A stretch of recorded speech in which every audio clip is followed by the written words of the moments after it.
लेकिन हमारी पुलिस उसे थाना नहीं दिखा पाई। इसका कारण क्या है? उनकी मुसलमानों की ताकत। साद की जो ऑर्गेनाइजेशन है तबलीगी जमात, उसने पिछले 100 सालों में 40 देशों को मुसलमान बना दिया, 40 देश इस्लामिक बना दिए। 4 बड़े धर्म हैं: ईसाई धर्म, इस्लाम, हिंदू धर्म और बौद्ध धर्म। दुनिया की कुल आबादी में ईसाई धर्म को मानने वालों की संख्या 31% है, इस्लाम को मानने वालों की संख्या 25% है, यानी इस्लाम दूसरा सबसे बड़ा धर्म है पूरी। माझा मित्र आशिफ शेख यांनी सांगितल्यामुळे मी इथं आलेलो आहे। ईश्वर एक आहे, अल्लाह एक आहे, मग ही धर्माची विविधता कशासाठी, मग एवढा आटापिटा कशासाठी चाललाय? हेच धर्म व्हायला पाहिजे, तेच धर्म व्हायला पाहिजे। ईश्वराने एकच धर्म निर्माण केला असतं ना। मग हे तुम्ही काय करताय? ईश्वराचं जे काम आहे त्यांनी एकच जर इस्लाम धर्म हे केला असता तर हे विविधता आली नसती ना, आणि तुम्हाला प्रचार पण करायची वेळ आली नसती। भाई साहब ने बहुत अच्छा सवाल पूछा है कि ईश्वर एक है, पैगाम एक है, तो ये दिगर धर्म क्यों हैं? ये इतने धर्म क्यों हैं?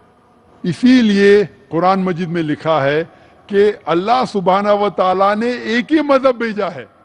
जितने भी किताबों में मजहब जो लिखा है वो एक ही है। ये हम इंसानों ने गलत बनाए हैं। ये हम इंसानों ने, जितने भी इख्तिलाफ है हम इंसान ने किए हैं। तो कुरान मजीद में लिखा है कि अल्लाह भगवान ने एक ही धर्म भेजा है, और वो एक धर्म में लिखा है एक ही खुदा। लेकिन ये मुसलमान, हिंदू, ख्रिश्चन, शीख, ईसाई हे कशासाठी? एकाच इस्लाम धर्मात जर सगळ्या पहिल्यापासून आले असते, हा काय भानगड करायची गरजच नव्हती ना। हाँ, मराठी मुझे समझते जवाब देने आता नहीं। भाई साहब ने पूछे क्या ये मुसलमान, हिंदू, क्रिश्चियन, सिख, क्या ये भांडर क्यों करना, क्यों ये करना चाहिए? एकच नको ना, एकच पाहिजे, एकता पाहिजे। तो एकता के लिए तकरीर तो हो रही है।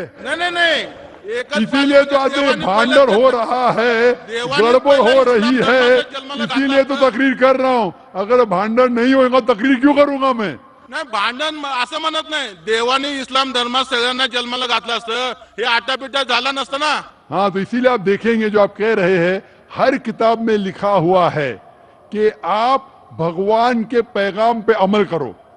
ये आप देखते हैं, मिसाल के तौर पे आप तहकीक करेंगे, आप कहेंगे कि आप पानी को वाटर क्यों बोलते?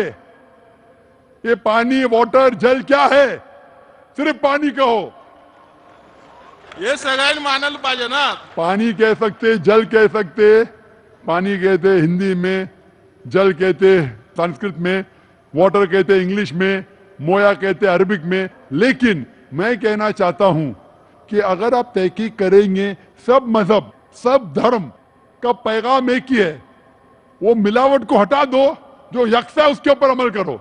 इसीलिए मैं कहता हूं, अगर आपको जितने, डॉक्टर साहेब, आपको जितने समजलं नाही, सगळे जर इस्लाम धर्मात आले असते ना, हे तुम्ही आटापिटा करायची गरज नव्हती। म्हणजे देवाने पहिलं ते जन्म तिथं घालायला पाहिजे होतं, पण हे विविधता का तयार झाली, असं का व्हावं? तुमचं काय मत आहे याच्याबद्दल?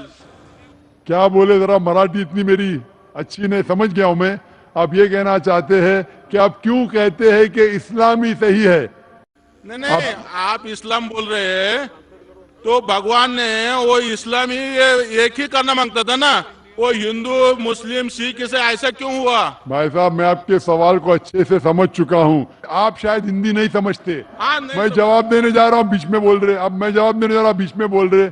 आपका सवाल है कि अगर धर्म एक है तो ये अलग अलग धर्म के नाम क्यों हैं? ईसाई, सिख, बुद्ध, इस्लाम क्यों? तो उसका ही तो जवाब दे रहा हूं मैं। हाँ, बोलो। भगवान ने, ईश्वर ने एक ही धर्म भेजा, वो है कि एक भगवान में मानो और उसके पैगाम पे अमल करो। लेकिन जितने भी पैगंबर आए, जब ये पैगाम लेके आए, उसके मानने वालों ने आस्ते आस्ते उस पैगाम में तब्दीली ले आए। और आपके पहले एक भाई ने यही सवाल पूछा था, तो मैंने ये जवाब दिया था कि पैगाम तो सब पैगंबर का एक था कि भगवान एक है, ईश्वर एक है, और सिर्फ एक भगवान में मानना चाहिए। बुत परस्ती गलत है, भगवान का बुत नहीं बनाना चाहिए, भगवान ने बेटा नहीं जना। लेकिन वक्त जाने के वजह से इस पैगाम में तब्दीली आने लगी। जब तब्दीली आए तो भगवान ने दूसरे पैगंबर को भेजा, फिर तब्दीली है, फिर पैगंबर भेजा। इस तरीके से 1,24,000 पैगंबर इस धरती पे आए, और जितने भी पैगंबर आए वो सिर्फ अपने लोग को सही रास्ता दिखाने के लिए आए, और आखिरी पैगंबर से मोहम्मद सल्लल्लाहु अलैहि वसल्लम। तो मैं ये कहता हूं आपसे, अगर इख्तिलाफ है तो मैं ये कहता हूं कि जो यकसा है सारे मजहब की किताबों में, कम से कम उस पे तो अमल करो। मैं आपसे पूछना चाहता हूं, आप बोलते सब धर्म एक के बराबर, तो आपकी किताब में लिखा है मोहम्मद सल्लल्लाहु अलैहि वसल्लम के बारे में, आप क्या मोहम्मद सल्लल्लाहु अलैहि वसल्लम को मानते हैं? मैं आपसे पूछना चाहता हूं भाई साहब। मी ईश्वराला मानतो। बिल्कुल सही। आपके किताब में भविष्य पुराना पर्व 3 खंड 3 अध्याय 3 श्लोका 5 से 8, भविष्य पुराना पर्व 3 खंड 3 अध्याय 3 श्लोका 10 से 27, यजुर्वेद चैप्टर 21, ये सब रेफरेंसेस दे रहा हूं मैं। यजुर्वेद के अंदर लिखा है, सर्ववेद में लिखा है, ऋग्वेद में लिखा है, सब में लिखा है। आप अगर उपनिषद पढ़ेंगे, पुराणाची सुद्धा मतिगुंग झालेली आहे, त्याच्या पुढचं मी सांगतो। मला सांगा, मैं आपसे पहले ये सवाल पूछता हूँ भाई साहब, एक ईश्वर में मानते हैं आप? हाँ, एक ईश्वर मानतो। बस मैं भी मानता हूँ। आप मानते हैं उस ईश्वर में प्रतिमा नहीं है? नहीं है। नहीं है, कोई बुत नहीं है, नहीं कोई है। तस्वीर नहीं है, नहीं है। बस बिल्कुल सही। तो पहले में पास है आप, पहले स्टेज में आप पास है, सगळं मी मानतो। पहले स्टेज में पास है आप।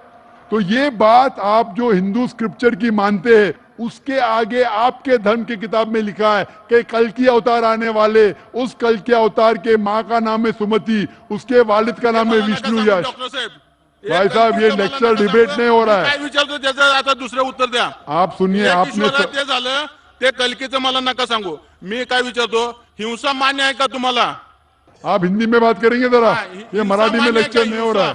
हिंसा मान्य है क्या? भाई साहब, ये तकरीर हिंदी में हो रही है, उर्दू में हो रही है। आप मुझे सवाल पूछ रहे, आपने ये पूछा कि हिंसा में आप मानते क्या नहीं? वायलेंस, इस्लाम के मानी है अमन। इस्लाम आता है लफ्ज सलाम से, जिसके मानी है अमन। इस्लाम धर्म है अमन का। हाँ, हिंसा मान्य है क्या आपको? अगर उनको कुछ समझ में नहीं आता भाई साहब आपको, तो आप हाँ। बाद में पूछ सकते हैं। अगर दूसरा कोई